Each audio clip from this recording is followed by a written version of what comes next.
Yeah, twice, but I think that was before I have no idea. we annexed Hawaii. Yeah. And we're... Well, we were trying to get New Brighton Beach, but we couldn't get it, so we took Hawaii. There's history there, too. Okay.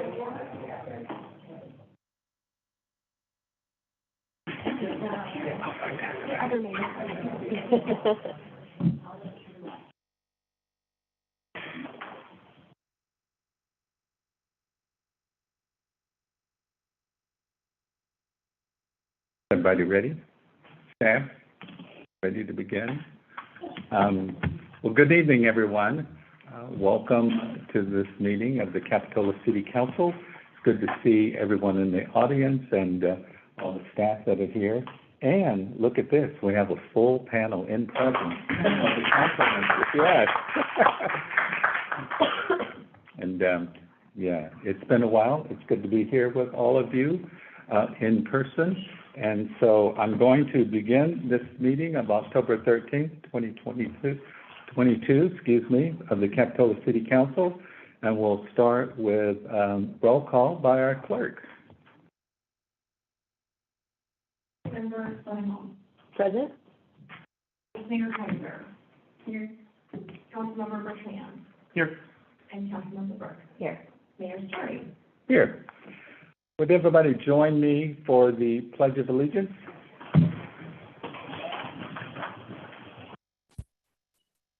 I pledge allegiance to the flag of the United States of America and to the republic for which it stands, one nation, under God, indivisible, with liberty and justice for all.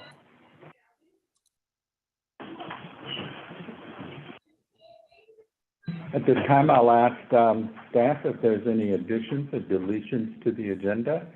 I just want to note that under the presentations, item 3B, our new front office person, Liliana Cardosa, is not able to attend this evening, so we will be doing that at an upcoming meeting.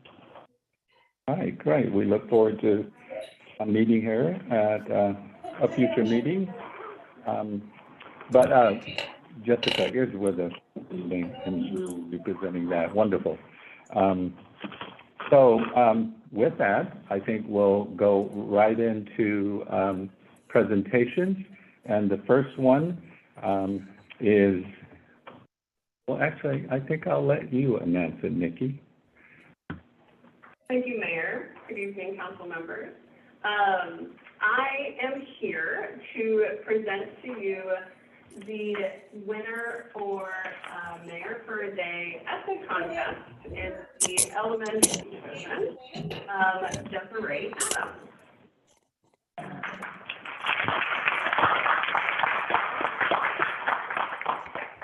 I believe we're going to have her come on up and... Yes. Yes, we're all set. And before I get kicked out of my seat here by a future council mayor, I do want to present her with this certificate of commendation, and this which is proudly presented to Desiree Adams, City of Capitola, Mayor for a Day. She's the elementary school winner at St. Abraham's Classical Christian Academy, 4th grade. Congratulations, Mayor for the Day. Here's your gavel if you need it. If the audience gets out of hand, don't be afraid to use it. And take your seat right here. And I will step aside. And there we go.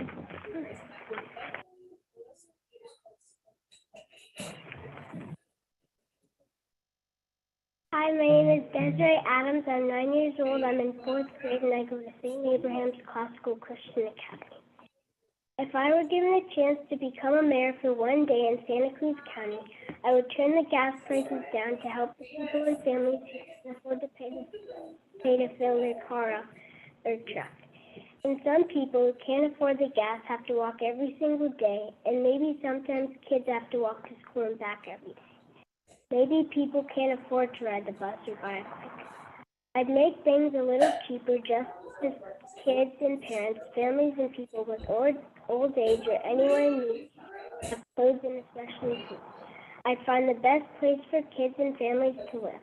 Comforting people is great, and especially orphans. Even if orphans don't have parents, we should never treat them different, but instead comfort them, which is what I'll do when I'm mayor for a day. I'll go to some schools and go to different classrooms and put a basket for clothes, baths, blankets, whatever really. All we need is for everyone to be comforted. I'd also make services to make our county more beautiful, safe, and clean. I'd also let kids go to school without a vaccination because all kids should get an education. Every single kid should. And maybe the people without money can't afford the vaccination, so they can't go to school. And that means no education, no learning.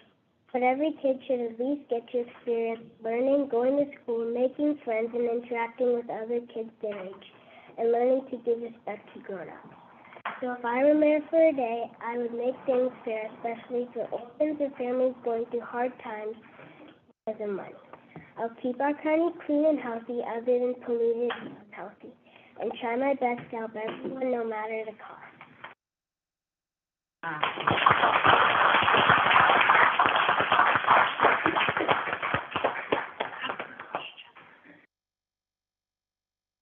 Are there any questions? Got my vote. Yeah. I vote for you. Good job. Next for presentations, introduction of new Public Works Director Jessica Kahn.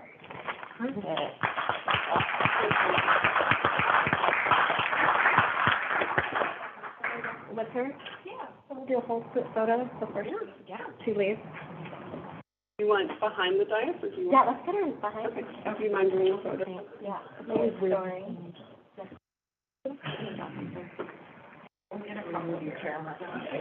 Everybody come around, yeah. Yeah, we'll come around you. In between the flags, let's say. Great. Very nice. Okay, 1, 2, 3. And then we'll do one up like this. 1, 2, 3. Great. Congratulations. Congratulations. Good job. Okay.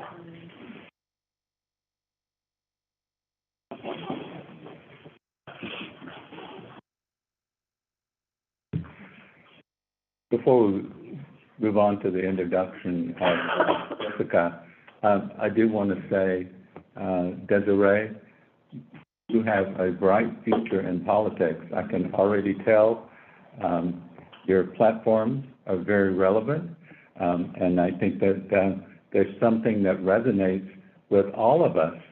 So that is well done, a well done essay, and I encourage you to keep up your advocacy and your cause for how to serve the community. Thank you.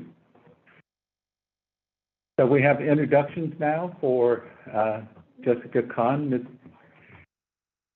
Well, hi, come right up. Mayor and Council, it's my pleasure to introduce our new Public Works Director. Jessica joins us after our previous Public Works Director of 20 years recently retired. Jessica brings more than 15 years of public sector work experience to Capitola. She worked for cities throughout the Monterey Bay region, including Pacific Grove and Scotts Valley, and most recently was the city engineer for the city of Monte Sereno. Jessica's had a really diverse background. She's had practical experience in all aspects of public works, including dealing with capital improvement projects, street maintenance, water treatment and distribution, engineering, traffic and transportation development, project development, all kinds of different things. And then she's also a California native, and she attended Berkeley and got her Bachelor's of Science degree in nuclear engineering and her master's degree in environmental management from the University of San Francisco. So I really want to welcome Jessica to the team. We are really excited to have her join. It's been a whirlwind of a first week so far, but we are very, very happy to have her on board. and it's very hard to follow left, and it's also very hard to follow left, DJ. But good evening, Mayor and council members, very nice to meet you all. The Central Coast is a really special place. I've made it my home, raising my family here. The city of Capitola in particular is a great place to explore and recreate and to live, and I'm just really looking forward to working with the great staff at the Public Works Department, just to make it what you guys want your community to be. Well, welcome, Jessica, on behalf of the city of Capitola, and all the council members, even though they may have some words of their own. I don't want to speak for them, but I think we're very lucky to have you. Sounds like your background and resume is extensive, and that you have a lot of experience with communities around the Monterey Bay. And so I think that that's going to serve us very well. And we all look very forward to working with you in the future. So, yes, thank you. Any other council members want to say a few words or just say hi? And I'll say hi. Yeah? Yeah, I'll say hi. So, you're part of a tradition now. You may not realize that, but a recent police chief was a Don, and I'm a former Don, and you are also. That means she went to USF as I did, and Chief McGann also went there. So, welcome. Thank you. Okay. Well, I mean, you're going to hear a lot from us, I'm sure. So I'm thrilled to have you and here and to see all of the great work to be done here in the city and to have you on board. So welcome. Thank you. Yeah, nice to meet you and really excited to work with you and have you be part of the awesome city of Capitola. Welcome. Welcome. We're really excited to have you here. I'm very excited to be here. Thank you so much. Yeah. bye. It's a pleasure to meet you. Yeah, thank you. So next on our agenda, we'll go to additional materials. Do we have any additional materials this evening, Madam Clerk? Okay. Next is oral communications. This is the opportunity for members of the public to address the City Council on items that are not on tonight's agenda or that are on tonight's consent agenda. I mean, just so we have a short consent agenda tonight, and those items, if anyone wants to speak to them, are to consider the minutes from the September 22nd, 2022 City Council meeting, approve the check registers from September 2nd to September 16th and September 30th, to approve a grant resolution for a coastal conservancy grant in the amount of $1,900,000 for the Capitola Wharf renovation, and to consider a resolution allowing for the continuation of the teleconferencing as we have been doing during the pandemic. So those are the consent items. Is there anyone in the audience that would like to speak to any of those or on any topic? This is your opportunity.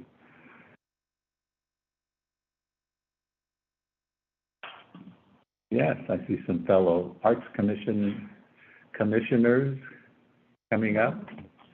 My name is Roy Johnson. I'm the chairman of the Arts and Cultural Commission. And I'm here with Lori Gill, fellow commissioner. We're here to give you a little bit of a heads up on some upcoming projects we're getting into. And there is the Begonia Festival was been out here for quite a long time. We identified Capitola as a big way for a lot of people. We were thinking as a commission that we could piece somewhere in the village, and so we thought about looking for a spot. The public art, as I've learned and Jesse, is very long and arduous, and we wanted to come up and make sure that we were something that the community was going to get behind, rather than go through it all and then have it, what were you thinking kind of thing. So we've identified a spot in Capitola recently with coming under the railroad trestle down Capitola Road, there's a little grassy area. We're thinking that would be a good little spot for that. And, what the actual thing would be is part of the public art process, and, so, that remains to be seen, but we're just trying to, if anybody had any, feedback or anything to say about, that would be appreciated.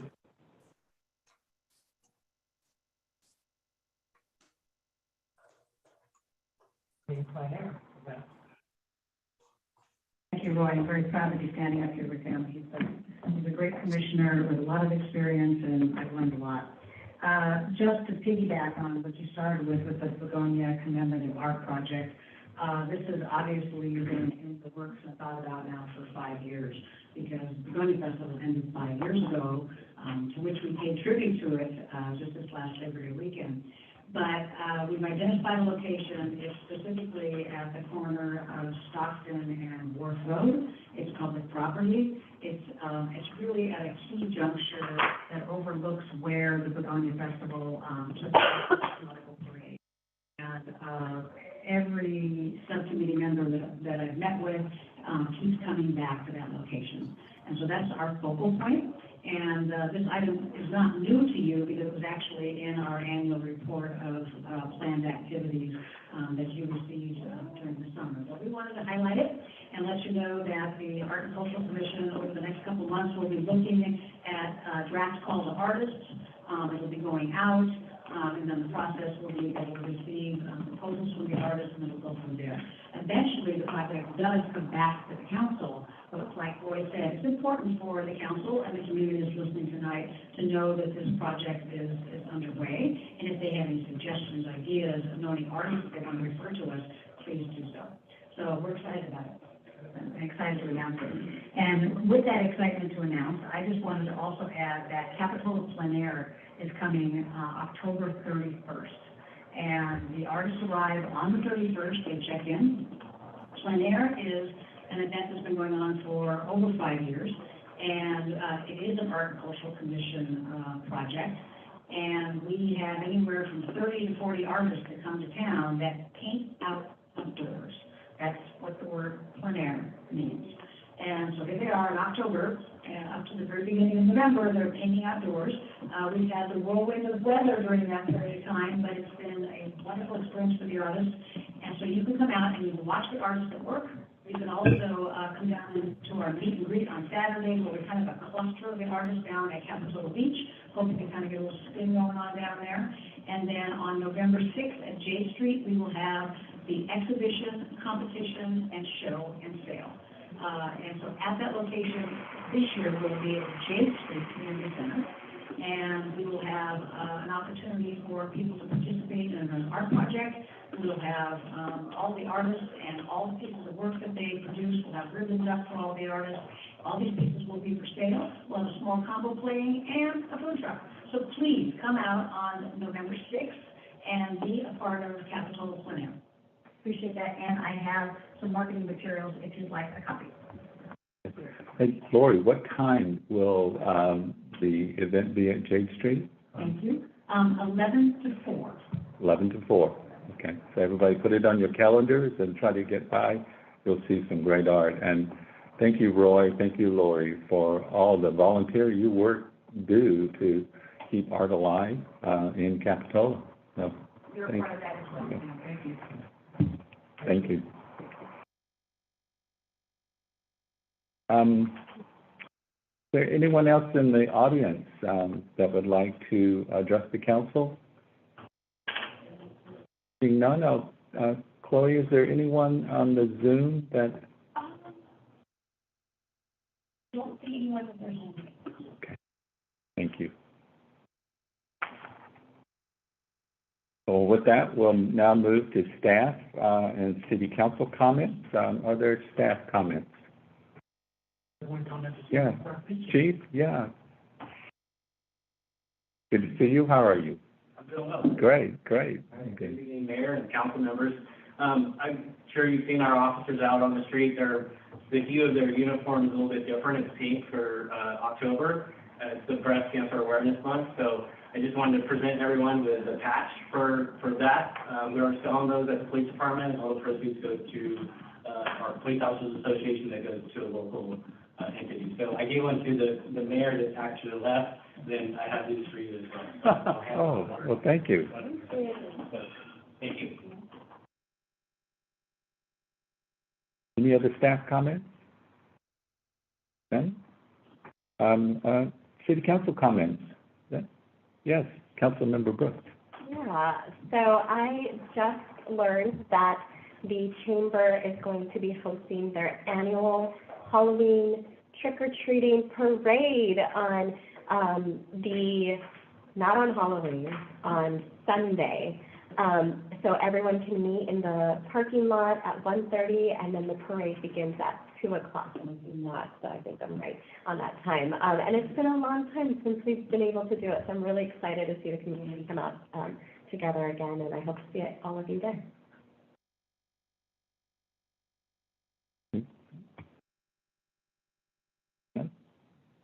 All right. So now let's move on to the consent agenda. These are items that I had mentioned earlier will be taken with one vote unless the council member would like to pull an item for further discussion. Any request to pull? I'll go ahead and make a motion to approve item 7, consent items A through D. I'll second. We have a motion by Councilmember Brooks and seconded by Councilmember Brown to approve the consent agenda. Can we have a roll call vote, please? Councilmember Brown. Aye. Vice Mayor Kaiser. Aye. Councilmember Bertrand. I approve. Councilmember Brooks. Aye. And Mayor Story. Aye. The motion passes unanimously. Now we'll move on to item 8, which is general government, public hearings. And before we get into item 8A, I do want to announce that my wife works for the Community Action Board, which is the subject of item 8A and item 8B. So I am going to recuse myself in both those items, and I'll turn the floor over to Vice Mayor Kaiser. Thank you.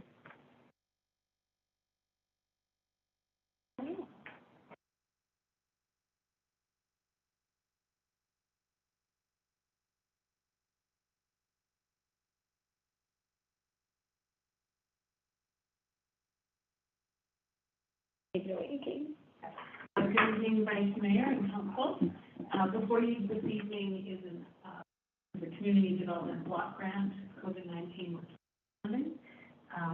Also joining me this evening is Paul Ashby from Adams Ashby and Associates, who's been managing our grant on CDBG. He is available via Zoom.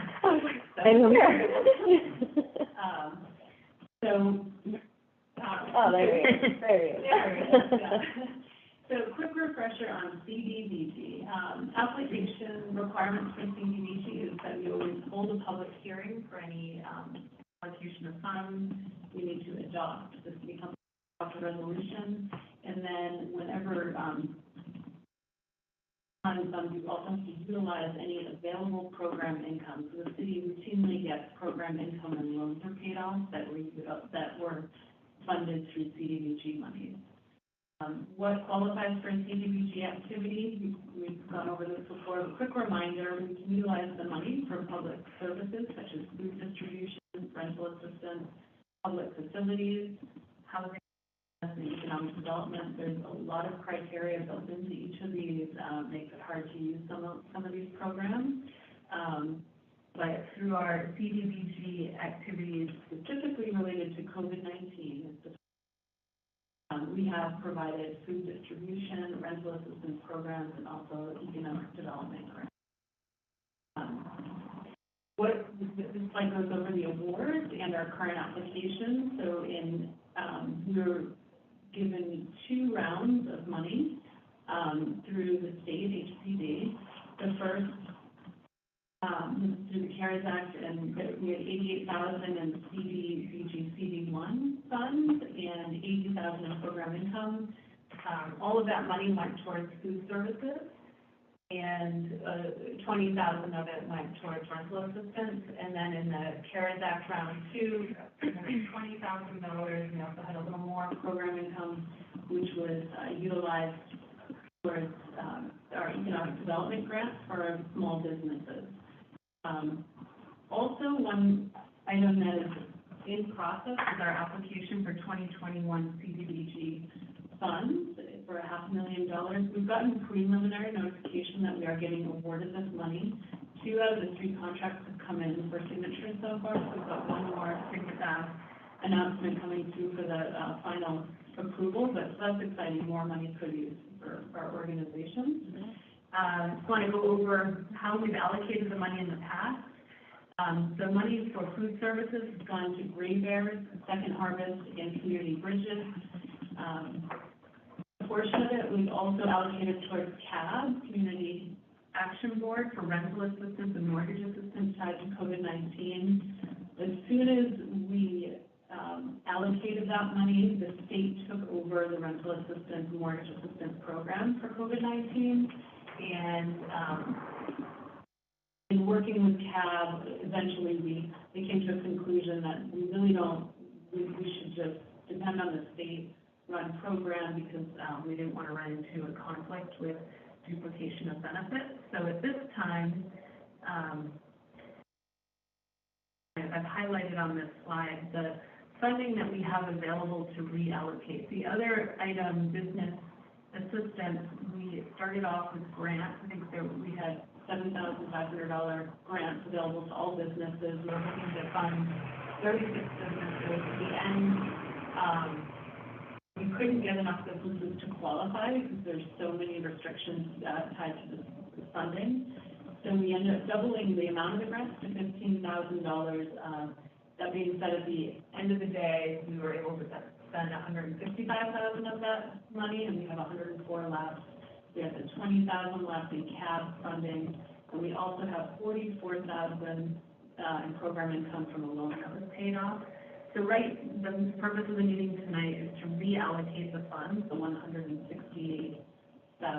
$169,000. Our suggestion is on this slide. In the past, Second Harvest has typically gotten a little more money than Gray Bears. This round, we're suggesting to give Gray Bears a little more money than Second Harvest to kind of even out the numbers better. And Second Harvest is still working through a portion of the second round of funding, so they still have about 20,000 left there. So we're suggesting in that center line, the proposed reallocation is about 50,000 to Gray Bears, 44,000 to Second Harvest, and then 75,000 to Community Bridges. Total funding is shown on the far right. Our pending 2021 CDBG award, the amount that each of these entities, they told us what they would need in the next 3 years. And it came just under $500,000 for our grant, and then adding in our admin costs, it worked out perfectly for an application of $500,000. So that pending award that will fund these entities for 3 years was $52,000 to Gray Bears, $111,000 to Second Harvest, and then almost $300,000 to Community Bridges. So the recommended action is to adopt the 3 proposed resolutions authorizing the city manager to amend the current CDBG coronavirus response, which will reallocate the CDBG funding from rental assistance and business assistance to Gray Bears, Community Bridges, and allocate the program income to Second Harvest. With that, Paul and I are both available for questions. Thanks, Katie. Do you want to go ahead, John?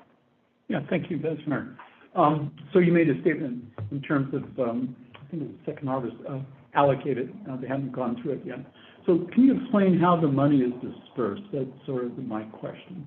You don't do a lump sum, I gather. You give it as they use it, and they give you a report. Can you just sort of elucidate what happens? That's correct. They will submit a request for reimbursement for the funding that they have utilized, and it has to tie back to Capitola residents. So once they submit the request for reimbursement, Paul and I will go through those requests, and then we essentially issue a check to them, and then we ask for reimbursement to HCD. Monthly or as they complete a program? What's the time element there?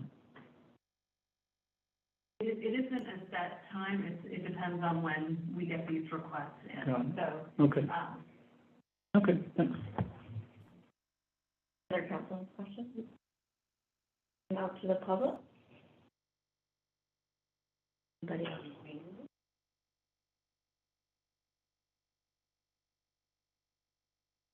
Yes, okay, thanks.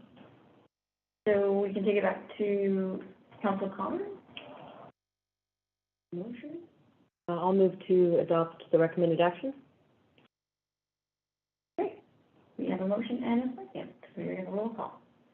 Councilmember Brown. Aye. Councilmember Bertrand. I agree. Councilmember Brooks. Aye. Vice Mayor Kaiser. Aye. Thank you. Great, that takes us on to item 8B, the Community Grant 2025 fund allocation for the Community Action Board. Or it's Chloe's presentation. Okay, thank you. Thank you, Vice Mayor. So just really quickly, I need a second to get everything set up. Sure, yeah. And to clarify, I'm doing 3 separate presentations all in a row. Right, okay. So, but it's just me. You're a gal, thank you. And I think I still need to share my screen here so that my slides show up on the page.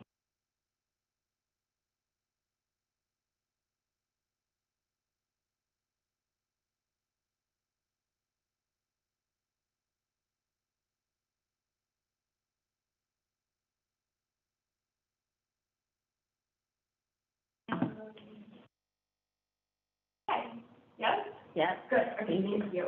Thank you so much, Vice Mayor and Council. I'm actually really excited about these items. It's the first time I've been able to participate in this as part of my role here, so thank you. We're starting off with one specific application because of some refusals that had to take place. So just as a reminder, our City of Capitola Community Grant Program, I think I'm at the end of my slideshow here. No wonder I was confused. Okay, thank you. So an overview of the whole program, to recap, basically, council approved updates back in May to the overall program. Those included creating 3 specific grant categories based on that were prioritized: stable, affordable housing, health and wellness, and healthy environment. And also created 2 different grant types, and that was based on how much money for what type of grant. So there were outcome grants that have a range of funding between $7,500 and $15,000, and then the operational grants go up to the $7,500. And there's a couple different requirements of an outcome grant, one being that the program benefits the city directly, and that the organizations will present to council about their program and how it has helped the community. Other updates, there's a very significantly streamlined application. I did hear from several applicants that were actually kind of shocked by how easy it really was, so that's great news. There's now a 3-year grant cycle, so the next time new applications will be accepted is summer in 2025.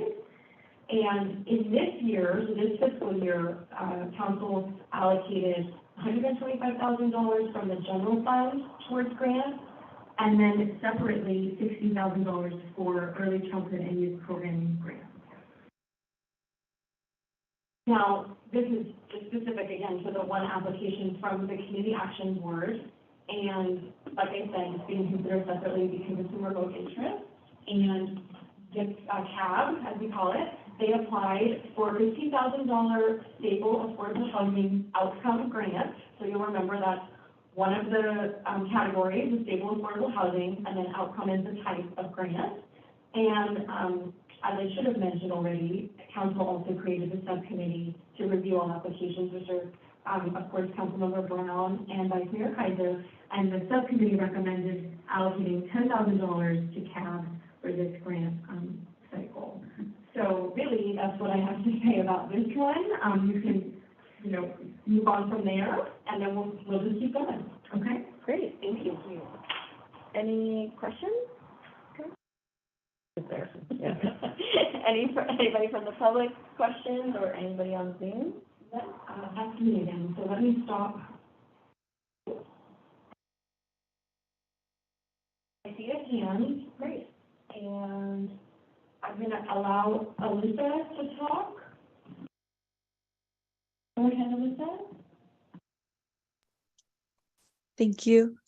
Good evening, Vice Mayor and Council members. I am Alyssa Sanchez, Community Action Board's Programs Coordinator of the Homelessness Prevention and Intervention Services Department. We are grateful to be recommended for the 2022 to 2023 Community Grants funding for the CABS Rental Assistance Program.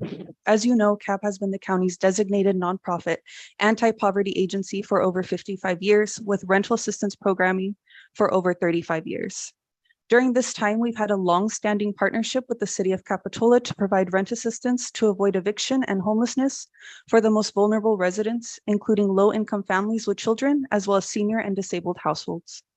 Typically, households come to us needing assistance due to changes in family composition, job loss, unexpected medical or other critical household expenses. In 2022 to date, CABS RAP has assisted 4 Capitola households, benefiting 13 people, including 5 adults and 8 children. If approved for the recommended proposal amount tonight, we would expect to serve an additional 3 to 4 households this year. To show you an example of the impact your funding partnership has on vulnerable Capitola households, we'd like to share a client story with you. RAP recently assisted a Capitola senior who was dealing with a work injury and had a gap in workers' compensation assistance. Her expenses were very limited and she was utilizing food banks and public transportation. She was relieved and grateful that our program was able to assist her with 2 months of rent assistance to cover this gap in order to avoid an eviction. Thank you for your continued support and collaboration to help vulnerable Capitola residents stay safely housed. For more information about CAB's rental assistance program for Capitola residents, please contact us at 831-457-1741. Thank you. Thank you for your comment. No more. Okay, thank you. Any comments? Just have as Alyssa mentioned, CAB has been assisting Capitola residents during this pandemic with rental assistance and eviction prevention. I know they do really important work, not just in Capitola, but throughout the county. I'm an unpaid board member on the Community Action Board, and I've heard throughout the pandemic the stories of people needing additional assistance than we've ever seen before in our agency. So I feel like it's really important that this funding be provided so that they can continue to do that important work.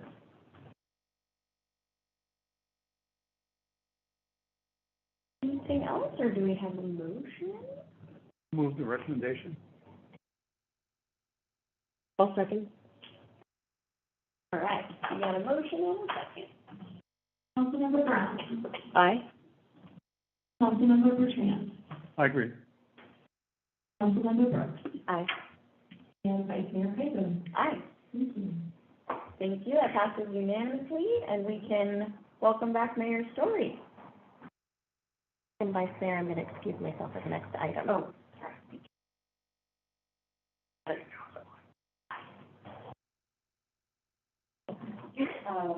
so I'm currently a board member for the Monterey Bay National Marine Sanctuary Foundation, and so I'll be recusing myself from item 8B.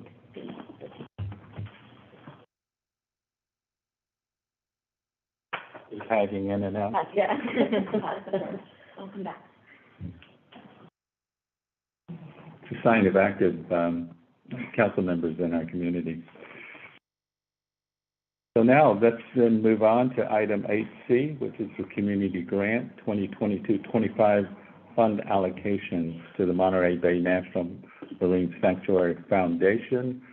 The recommendation is to consider the recommendation of the Community Grant Subcommittee to award the Monterey Bay National Marine Sanctuary Foundation $5,000 from the general fund and $7,500 from the Early Childhood and Youth Programming Funds as part of the Community Grant Program.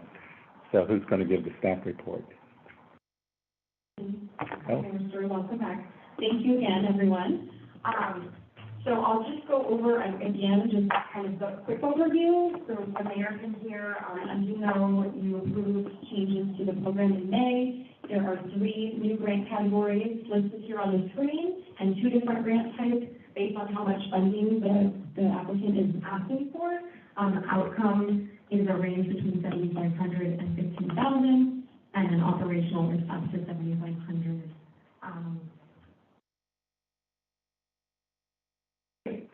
Okay, so in this particular item, we're talking, as you mentioned, about the Monterey Bay National Marine Sanctuary.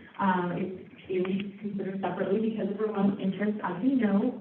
And this is a little bit unique because they applied for 2 grants, which is absolutely great. One was an operational grant for healthy environment, so actually our only applicant for that category, incidentally.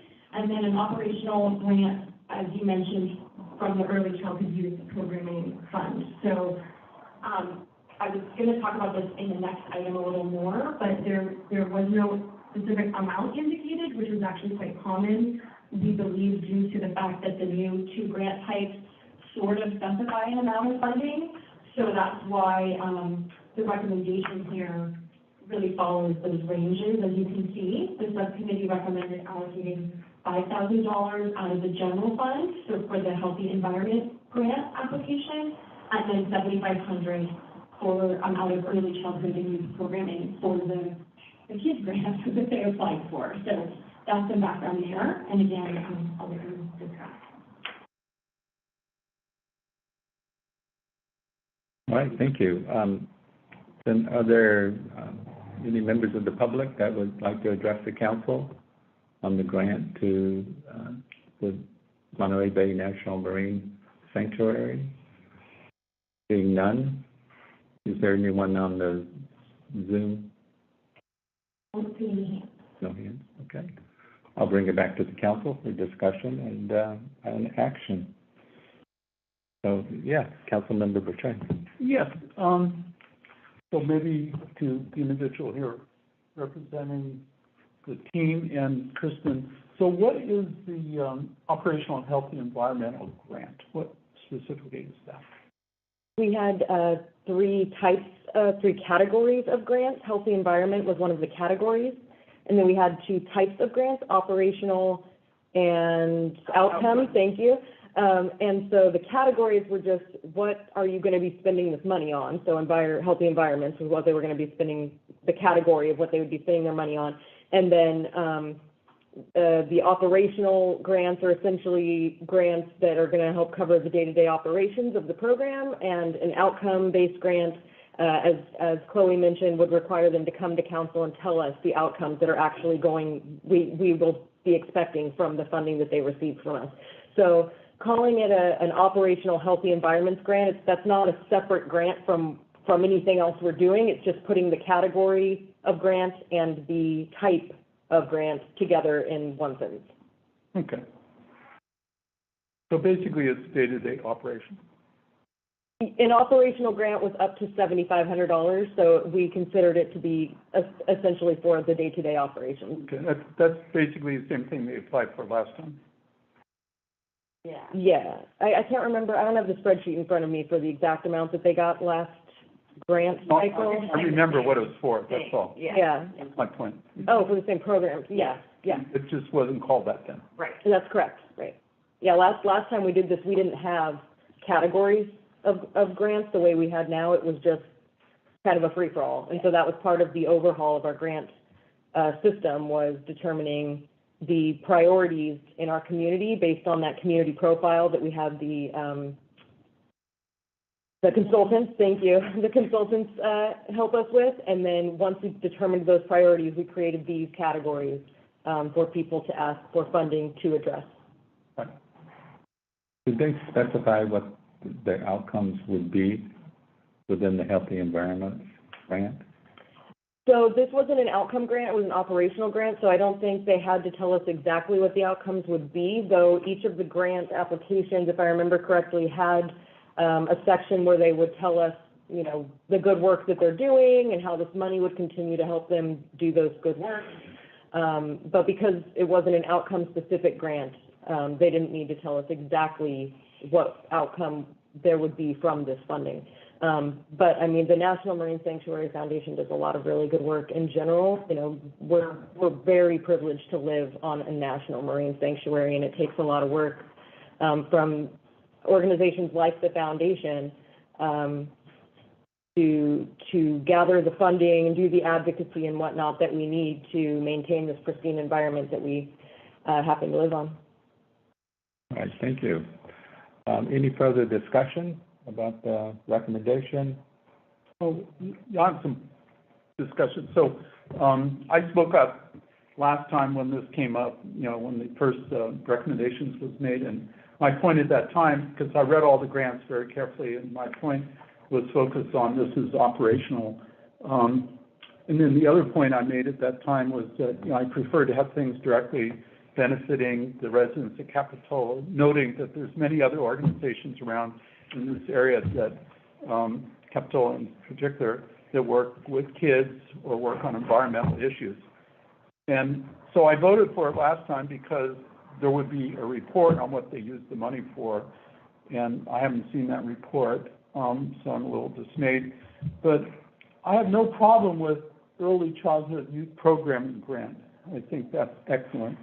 But this organization, I don't think, needs our money as much as the residents of Capitola need our money to support things, and in environmental or in other areas. So I can't support the first part. I could support the operational early youth grant program, and I wouldn't mind adding both together so that the youth get $12.50. So that, I would put that out there as a recommendation change and make that as a motion. So there's a motion on the floor to combine the total amount of $12,500 and put it all toward the early childhood youth programming component of this grant.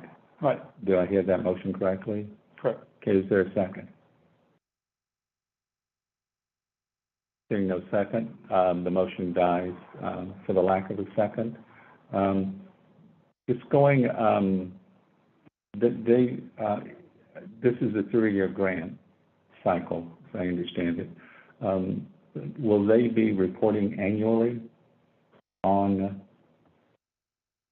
outcomes? No, this isn't an outcome grant, so they don't have to report to the council. They don't report at all on, or to staff on, until the end of the 3 years? The intent behind the operational grants, and we haven't, this is the first time we've rolled them out, was that there really wasn't very much reporting back required.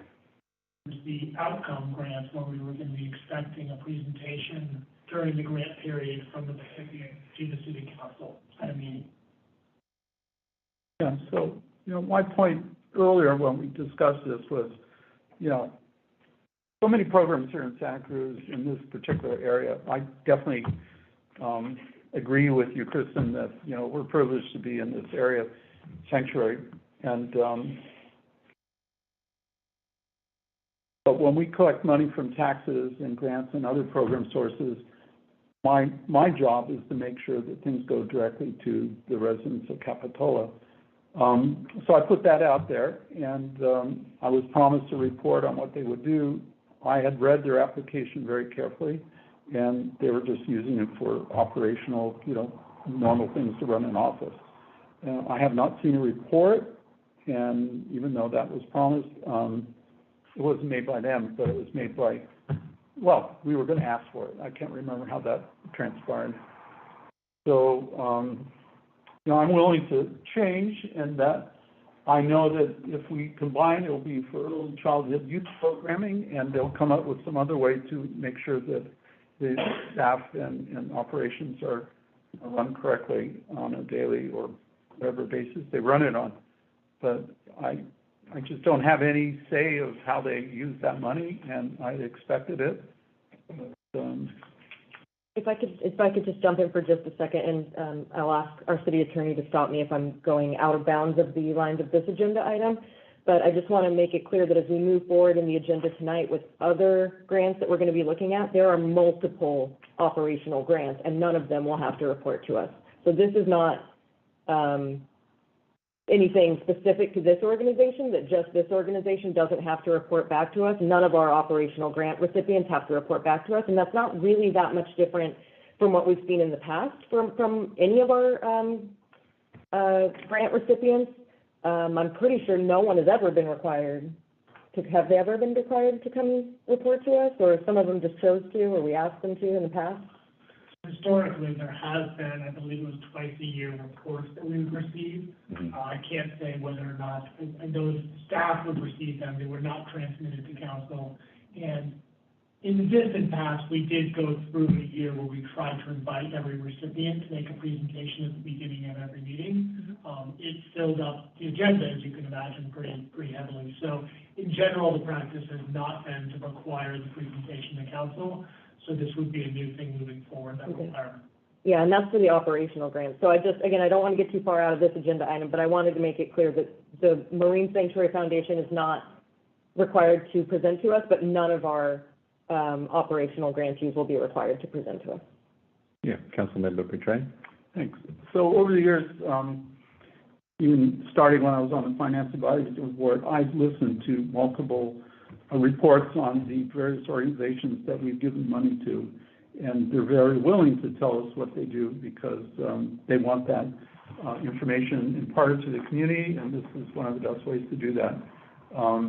I understand that this is an easier way. I've been on the AAA Advisory Board and listened to many discussions about how these grants present a lot of onerous issues for, just putting the paperwork together. So I could see this operation grant doesn't require a report, but my point goes back to when we initially gave some money to the Sanctuary Group, and I was expecting something to come back at this time. Nothing did. But the main point I have is voting for operation. I'm not so keen on that, but voting for a program that I know benefits this area, but not for operation. So, that's the reason why I can't vote for the first part, and I'm offering a compromise here so that we just combine both funds for the children's program. I could see a benefit there. Part of our discussion initially was this is great for children, so I could see putting the 12.5 for children, but not necessarily directly for operations. Mayor Story, the motion that was on the floor died for lack of a second, so it's open for a motion at this time. Am I correct? That's correct. Okay. I'd like to make a motion to move forward with the subcommittee recommendation of $5,000 grant from the general fund and $7,500 grant from the early childhood youth programming. I'll second that. There's a motion and a second, and before I call for a roll call vote, I think I just want to speak on behalf of nonprofit organizations having general administrative funds.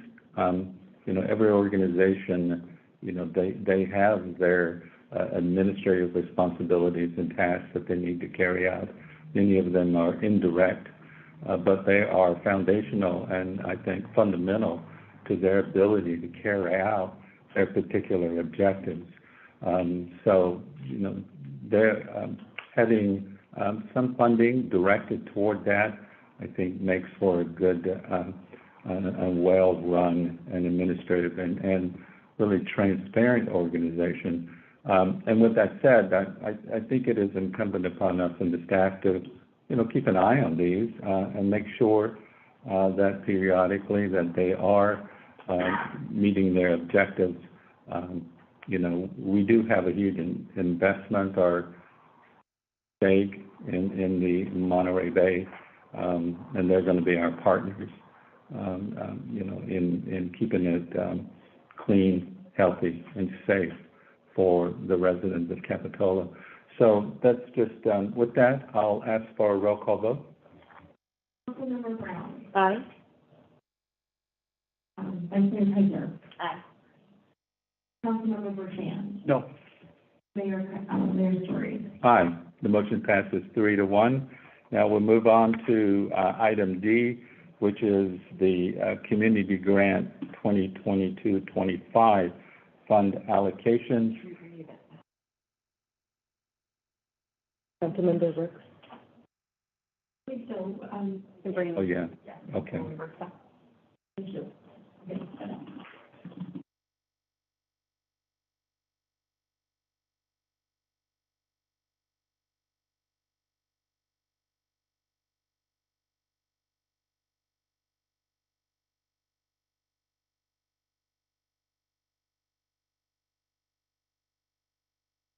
Welcome back.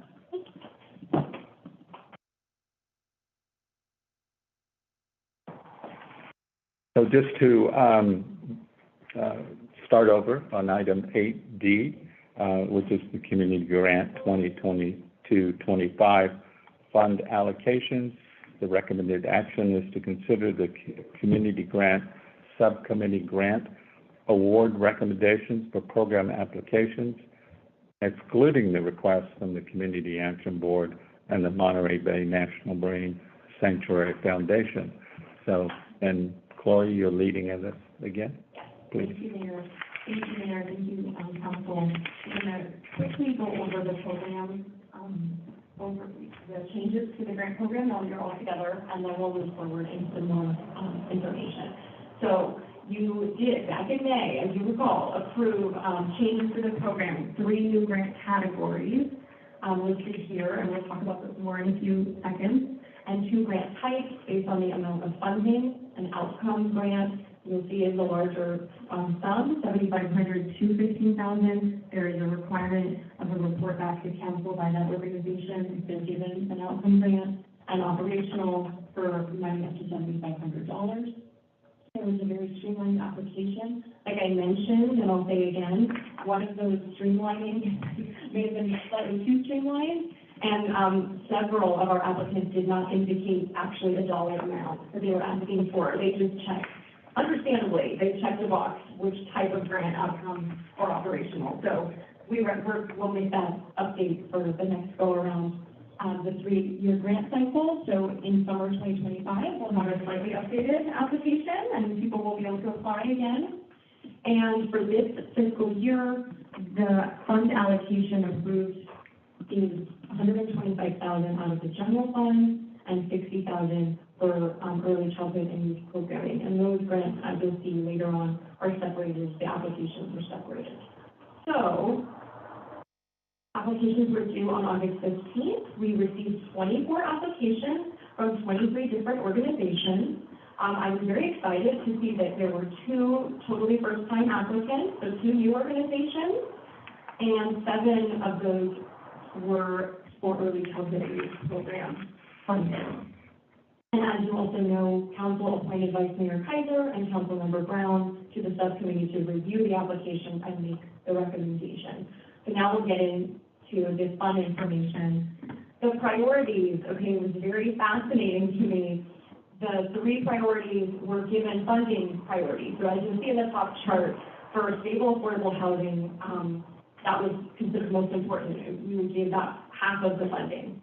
Health and wellness received 30% in priority, and then healthy environment, 20%. Well, as you can see, the difference in those charts, the applications that were actually received really were different in what people applied for, what organizations were asking for. So 81%, we had 13 health and wellness applications, only 1 healthy environment that was just approved, and 2 for stable and affordable housing. So just kind of keep that in mind as we go through this.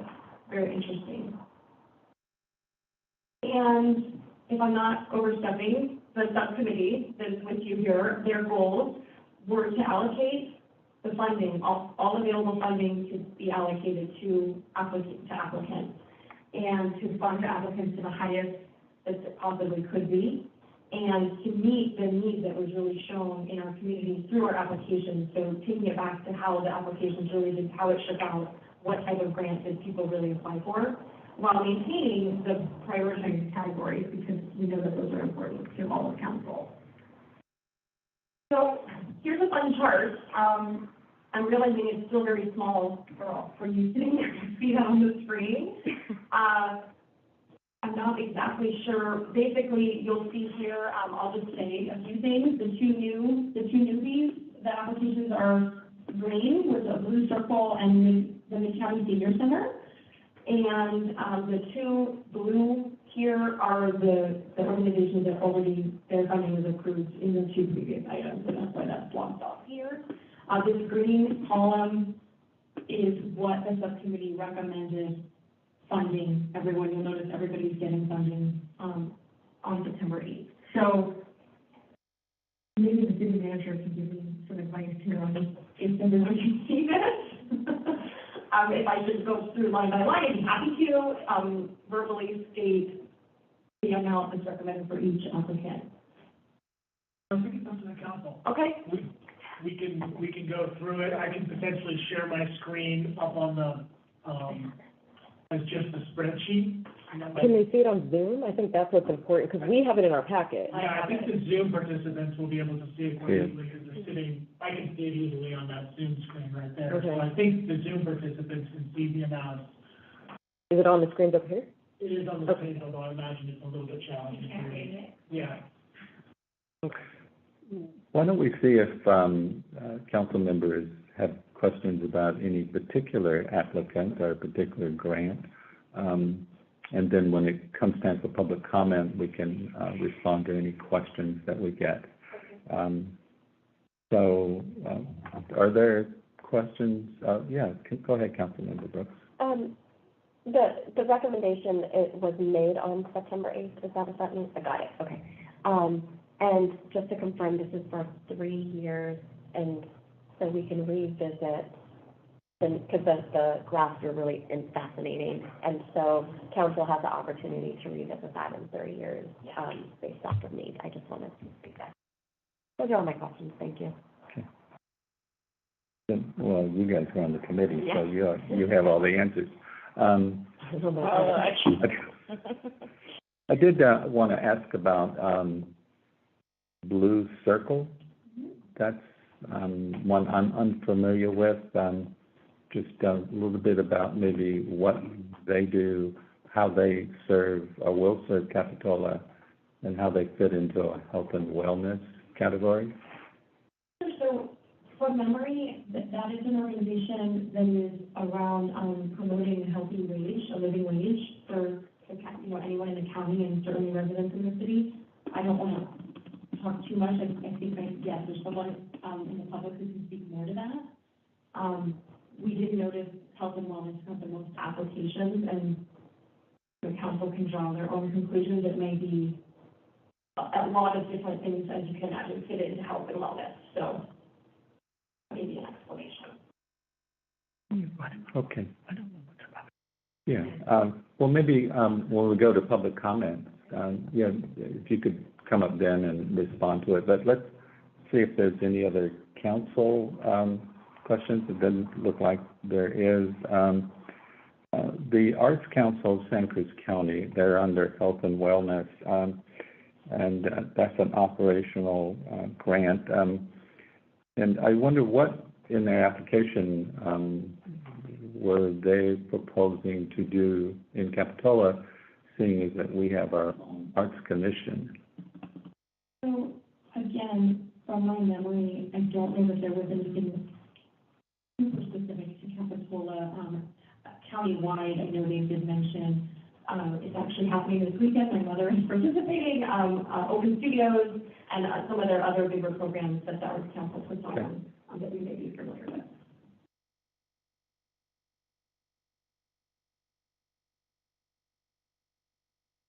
And the one with the acronym NAMI, Santa Cruz County? Yeah. It's a mental health. Mental Alliance? Mental illness, is that what it is? Yeah. And, I think our police department works relatively closely with Danny, so they might be able to provide more information if you would like. Yeah, if you could, Chief, if you have some familiarity with National Association of Mental Illness, yeah. Yeah, I know we work closely with NAMI as it relates to the mental health issues that we deal with. Oh, yeah, excellent. Are you able to rely on them to respond to mental health crises or issues in our community? They're not on the first response. I think they're more of advocates for folks. Right. And so we work with them as we transition with it. Yeah, they're not as the first responders, though. Okay. They're more of a resource. All right. Thank you. So, Chief, so my understanding, I've gone to a number of their meetings, involves with families of people who have children or family members that have mental health issues. And so I think that is part of it. And they give talks, and that's how I happen to go to some of their meetings. So, yeah, okay.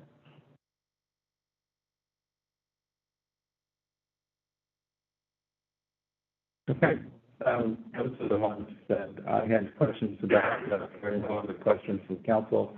I'll now go out to the public and see if members of the public could address the council on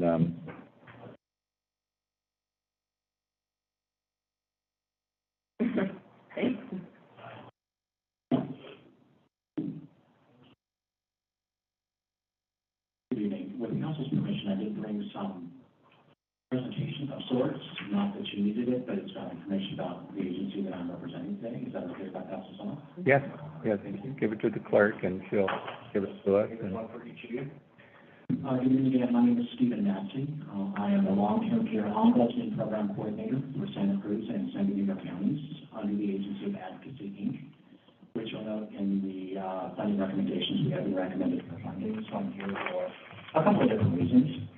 First of all, to introduce myself to council. I've not spoken before you, at least not in this role. Many years ago, I worked with Senior Network Services, which is another agency recommended for funding. So in gratitude for the staff's recommendation of funding for our program, we are mandated by the federal government through the Older Americans Act to provide advocacy and protection for long-term care residents, older adults living in skilled nursing, or assisted living facilities, which includes the 99-bed skilled nursing facility here in the city of Capitola. It's also important to know that while your city of Capitola residents may not end up in that particular facility, they could end up in any number of facilities within the county of Santa Cruz that we oversee. I'm appreciative of the work that we get to do and the partnership that we can build with the city of Capitola to ensure that we protect the most vulnerable of our citizens, and those are those living long-term in skilled nursing facilities. If we've learned nothing over the last 2 years, is the pandemic wreaked havoc on our residents here in Santa Cruz. In fact, a report published by that Santa Cruz Lookout indicated 72% of all deaths related to COVID-19 were individuals living in long-term care. We were also locked out of those facilities for at least the first year and a half of the pandemic, and what we're finding now is a greater need of individuals who were previously houseless, who are living long-term, individuals with mental health challenges, individuals that have no social support, and we may be the only connection between the facility staff and the outside community. We think that I provided to you today is just a snapshot of what we did with the 2.5 ombuds that we have to oversee 1,800 plus beds in our community. So I hope you do take an opportunity to look at that and to really digest the amount of work that we do with the short resources that we have. So the funding recommended for our agency will go along with the try to continue those advocacy efforts that are indeed the most essential within the community of the city of Capitola and the Santa County of Santa Cruz and San Benito. Thank you very much for your time, and again, I appreciate the recommendation. Yeah, thank you, Stephen. We have a question from Councilmember Bertrand. So, Stephen Massey, hope I'm pronouncing your name correctly. It was great meeting you the other day. Thank you. And with this presentation, it seems to me you use volunteer in the community. Is that true? That is a good point and a wonderful aspect of the program. However, most of the volunteers that work with this program are older adults themselves. We've lost all of our volunteers because of the COVID pandemic. I recently just had a volunteer who was one of our older olds, just about to turn 90, who had to decertify because of health challenges. So while volunteerism is an important aspect of this program, and it will continue to be so, as I mentioned earlier, the challenges we're seeing in the facilities with the individuals that we're meeting, those with diagnosis of schizophrenia or addiction, really require a more seasoned and, I hate to say, degreed individual.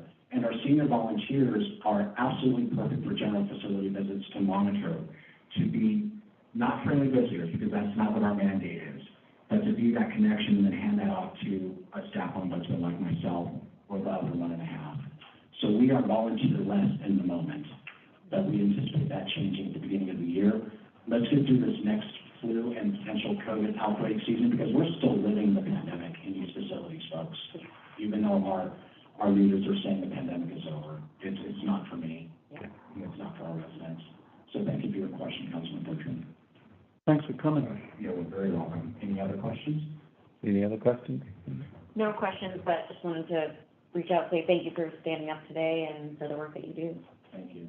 Business card is attached to the information. Stephen, if people wanted to volunteer, how would they find out about that?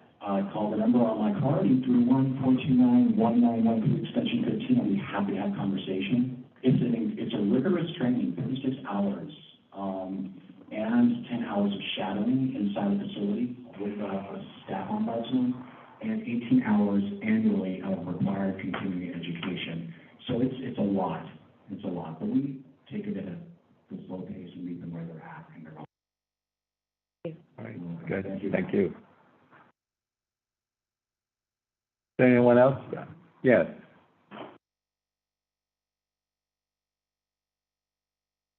Please come up. State your name. Alexander Peterson, I'm president of the nonprofit organization Blue Circle. Blue Circle will provide certification to businesses who pay all of their employees a living wage, which we hope to encourage businesses offer a living wage by creating economic systems to do that by capturing a greater number of ethical consumers, similar to the Green Business Program. Okay. Do council members have questions? So that incentive, in essence, by certifying particular businesses, you're trying to drive the consuming market or customer more to those particular businesses. Yeah. And another important aspect of Blue Circle is just creating more awareness of what a living wage is, which we break down. Mm-hmm. How many participating businesses do you have currently? Currently, that's 4. Okay. Close to a year and a half. But really, initial fund. Been working on key partnerships with California Green Business Program. And your kind of strategic plan includes to build out within Capitola? Oh, yes, definitely. Okay, good. Thank you. Thank you. I'll go out to Zoom and see if there's any yes, come right up. Evening. Good evening. Thank you so much for letting me speak tonight. My name is Tracy Weiss. I'm the Executive Director with the O'Neill CLC. I believe many of you have seen my predecessor stand before you previously, but I have not had the opportunity to address the council before, and I just wanted to take the moment to introduce myself and say thank you for the opportunity and the consideration to be included in the funding recommendations for this evening. Hopefully you're aware that O'Neill CLC provides hands-on marine education for youth. We really are designed to be teaching youth about the marine environment right here in our backyard, providing this program for free, trying to inspire the next generation of ocean stewards and environmental advocates.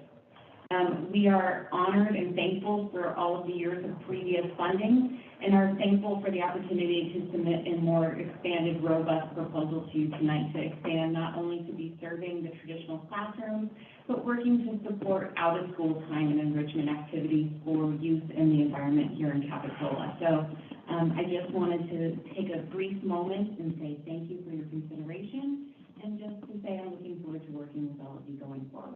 So appreciate your time this evening. Right. Thank you, Tracy, for coming out and introducing yourself. And it's really good to see somebody carrying on the legacy of Dan Hapley. He was a force within our community with the O'Neill Sea Odyssey and all the work that they did with the youth. So it's good to meet you. Absolutely. There's some big shoes to fill, but we're going to be doing some Oh, great things. I'm sure you will. All right, thank you. Thank you. Is there anyone else in the audience before I go out to the Zoom participants? Okay, so I see two hands, and Eduardo is not allowing you to speak. Go ahead when you're unmuted. Hi, good evening. Can you hear me okay? Yes. Great. Hi, thank you. Good evening. So yes, my name is Eduardo Santana. Thank you for letting me speak to all of you tonight. I'm the program director for Project Scout under the umbrella of the Seniors Council of Santa Cruz and San Benito counties. Project Scout provides free tax services for seniors, disabled, low-income families, and individuals in the city of Capitola, and has done so for many years. I want to thank you for your consideration of our community grant request, and I want to provide you a quick example of the work that we are doing for our Capitola community. We're helping a senior Capitola resident who supports her disabled son and grandkid. Both are her dependents. With the help of Project Scout, she is to receive over $11,000 from the IRS and the Franchise Tax Board. This amounts to about a third of her income for the whole year. In order to prove that she qualifies for such credits, Project Scout volunteers have met with her on various occasions, totaling over 4 hours of volunteer work, so she can prove dependency of her son and grandkid to the IRS. When asked, our client said that this money will go to make repairs for a mobile home, food, and clothes, amongst others.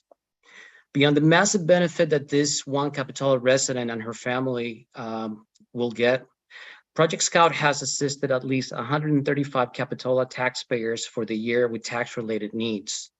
On average, each of our clients assisted with tax preparation saves on average $220 for each return and receives $1,221 in refunds. According to the Brookings Institution, refunds and credits received through taxes such as the Earned Income Tax Credit and the Child Tax Credit are some of the country's most successful anti-poverty tools. And the estimates show that the multiplier effect in California is at least twice the amount for local economies through reinvestment of such taxpayer refunds. We at Project Scout are proud of being part of such a mechanism fomenting health and wellness and financial equity. With your kind support, Scout will continue providing services to seniors, disabled, and low-income families and individuals in Capitola. I truly appreciate the chance to speak tonight on Project Scout's behalf, and I want to thank you again for your continued support and allowing me to speak to you tonight. Thank you. Thank you, Eduardo. Thank you for your work with the seniors. Thank you. And just to clarify, is Project Scout under the Seniors Council? Yes. Yeah, that's okay. Correct, yeah. We have one more hand, Christina. Hi, yes, I'm Christina Thurston. I work at the Volunteer Center of Santa Cruz County. Can you all hear me? Yes. Yes, okay. Thank you. The Volunteer Center, we also applied for funding through the Community Grants Program, and just want to thank you tonight for your continued support and consideration for funding this year. The funds that you contributed to our programs last year were essential for us in reopening our programs after COVID. And over the past couple years through COVID and the 2020 fires, we experienced an incredible surge of interest in volunteering. And it's been inspiring to see how people are eager to contribute to our community, especially now as nonprofits and schools are struggling to fill vacancies. As you likely know, screening, training, and overseeing volunteers requires resources that few people are willing to fund. And by making this one contribution to our programs in the Operational Support Fund, we can sustain our existing services to over 400 Capitola residents and reach our goal of recruiting 500 volunteers who will contribute over $100,000 in donated labor to our community within Capitola. I know that we've been around for 50 years, and so many of you probably know a lot about our different programs. But this year we launched a new program called Wellness Connect, and the program supports youth aging out of the foster care system, providing ongoing mental health services and practical life resources to the vulnerable population. Most of that funding comes through Medi-Cal billing, but there's a lot of restrictions about what you can bill. And so that's where, again, the operational support funding really helps with leveraging those existing funds and grants that we have to make sure that we're able to keep supporting and growing our resources for the community. So, I did also just want to say that we really value your commitment to funding as many programs as you can and really trying to spread the resources that you do have amongst the community programs. We lowered our request this year because we wanted to make sure that you could still fund as many programs as possible, knowing that you had less funding available for this cycle. So thank you again for your support of all of the programs. Thank you, Christina. Is there anyone else?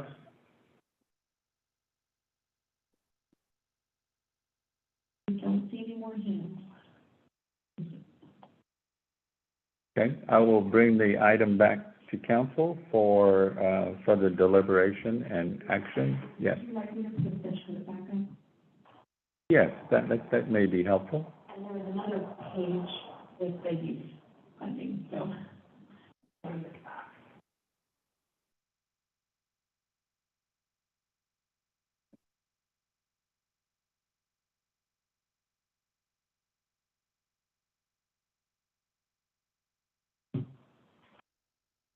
Might be possible to get rid of the camera view. Might be helpful in this situation. Is if you click on go up to the top of your screen of Zoom. There should be the three buttons or something. You want to click optimize for video clip or something. Sorry, I've never done this before, but I was just trying to Google it. I clicked it. It didn't check. Seems like it's high def, but it's not. Oh, it doesn't have the ability, it doesn't say optimize for high video panel maybe. Not there. Thank you, everyone. I'm sorry about this. No, this is great. So everyone who's on Zoom is able to. Yeah, it's just off in the room.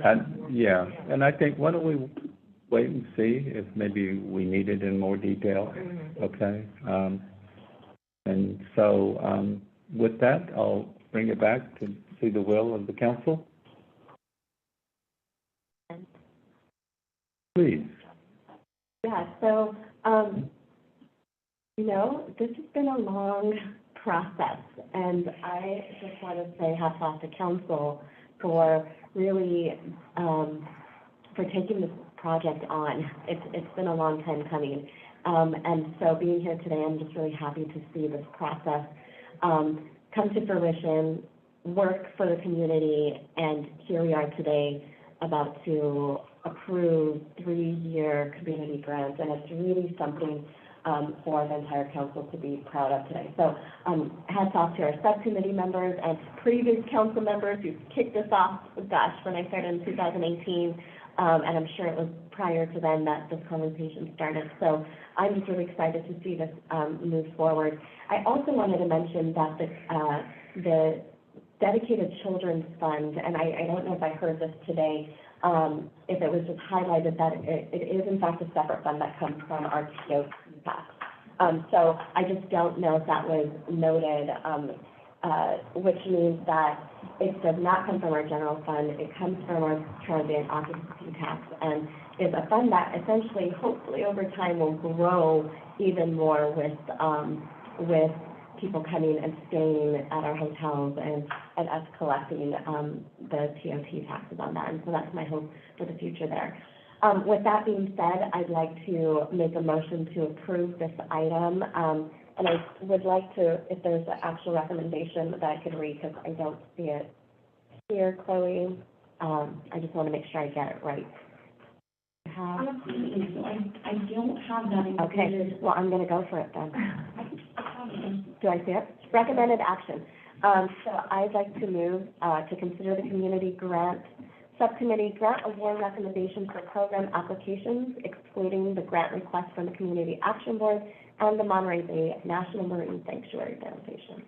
So I think the action would be to approve. I would like to approve the community grant subcommittee grant award recommendations for program applications, excluding the grant request from the Community Action Board and the Monterey National Marine Sanctuary Foundation. I'll second. So we have, yes. We had a motion in a second. I just wanted to make sure I had a chance to make some comments before we vote. Oh, certainly, I think you could do that now. Okay, thank you. I just, again, echoing what Councilwoman Brooks just said, this has been a very long process that goes back to previous councils as well. I know Councilmember Bottorff was a part of this at one point. Nearly every single one of us has been a part of a subcommittee or a consideration. We had consultants come in and help us do a community profile. And this, at least in my time on council, is one of the first times that we've been able to fund the entirety of or more than almost every single one of our grant requests. Only two had less than their recommendation, or for their request rather. And so this is a really exciting thing to see move forward tonight. And those are the only comments that I had this evening. All right, thank you. Any other comments before? No, she's right. This is a long story. Yeah, before we take a vote, I think I would just like to acknowledge that One Capitola has had a decades-long history of support for community programs, which means supporting our seniors, means supporting our youth, supporting the low-income families that live in our city, and supporting this disabled. And I think it's important that we continue that tradition. And it's important because it really creates the kind of community I think that we all want to live in. It creates a better community. It assists our police force, our public safety. And I think that these are all critical and essential safety net services. And when times are hard, these are the folks that suffer the most. And so I would hope that we would keep that in mind and not kind of leave them behind as we're trying to circle the wagon. And that we need to bring them in some fashion through the good times and through the hard times. They are our community partners. They help and assist our residents. And I think it's essential and important that we maintain this tradition in Capitola. It's good for all of us to do that. Now, with that said, I would also encourage the council to check in with our partners more than once every 3 years. We used to have a process where that the city manager mentioned that they would come maybe monthly. That may have been a little bit too much, but I think that there should be kind of invitations and having them report to us so that we can also feel that we're good stewards of the city's money. And that we can have a dialogue and understand their importance to the community, and that they are being transparent and being accountable to the council. I think that that's in the part of a good partnership. So with that, it's my honor to actually be able to vote on a community programs grant allocation. This is the beginning of a new process, and I'm sure it will evolve and improve over the years. And so, yes, Councilmember Bertrand? Yeah, so I think everyone's comments, but having people come in here who are representing the programs that they work so much on, and it's usually a labor of love. I've been involved in senior council for well over 10 years or more. Now I'm on the advisory board because I'm elected here.